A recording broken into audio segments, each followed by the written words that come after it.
Do not fear, for I have redeemed you. I have called you by name, and you are mine. For I am the Lord your God, the Holy One of Israel, your Savior. You are precious in my eyes and honored, and I love you.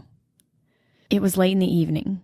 Small groups of people were scattered around the dimly lit room praying over one another. A dizzy feeling washed over me as my group prayed with me. I felt like I might fall over, so I dropped to my knees instead. Thankfully, the group was there to support me. At the end of the evening, one of the leaders came up to me and said, "While I was praying, these words came to my mind. I believe they were meant for you." And he proceeded to share with me the Bible verse I just read. I cried myself to sleep that night. I was far from home, outside my comfort zone, 18 and a little homesick. Knowing that I was loved made all the difference. I was precious and loved, and the Lord said to me, "You are mine." Fast forward 15 years. I was several years into a career, living life as a wife and a mother. I sat in a room filled with my colleagues, listening to a man speak the words of the gospel. These words were so familiar to me, and yet I felt like I was hearing them for the first time. I felt overwhelmed by the time in prayer, so I hid in the bathroom to avoid anyone seeing me cry.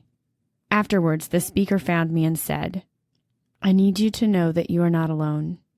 You are a daughter of God, beloved and blessed." He once again echoed the words to me from Psalm 43. It was exactly what I needed to hear. Once again it was confirmed. I was precious and loved, and the Lord said to me, "You are mine."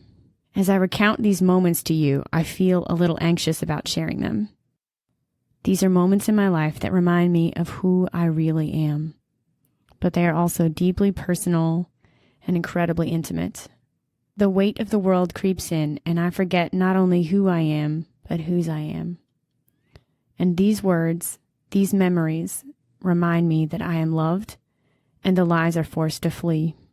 When preparing for this podcast, I ran across the line from a blog that really stood out to me. It said, "What the enemy doesn't want you to know is that unlovable doesn't exist. It was canceled out by the cross." If you are like me, you've had moments when you feel unlovable. You've made a mistake. You've lied. You've cheated. You've done something you shouldn't have. Maybe you turned your back on God. Maybe you feel like He's turned His back on you. Maybe you aren't sure that He exists. Maybe you don't believe the things that church people are supposed to believe. Whatever the reason, you are certain that you are unloved, dirty, shameful, a mistake. Please listen to what I am about to say. No matter who you are, no matter what you have done, you have been called by name, and you are loved.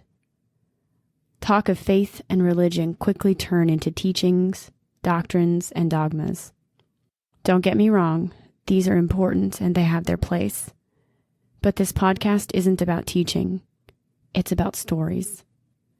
It's about who you are and who you are called to be. It's a place to ask questions and hear the stories of others and how they have encountered the love of Jesus in their life. We'll talk more about the unconditional, deep, and intimate love of God and the good news of the gospel message in our first episode. If you're interested in hearing more, please tune in next week on Thursday, August 27th at 2 p.m.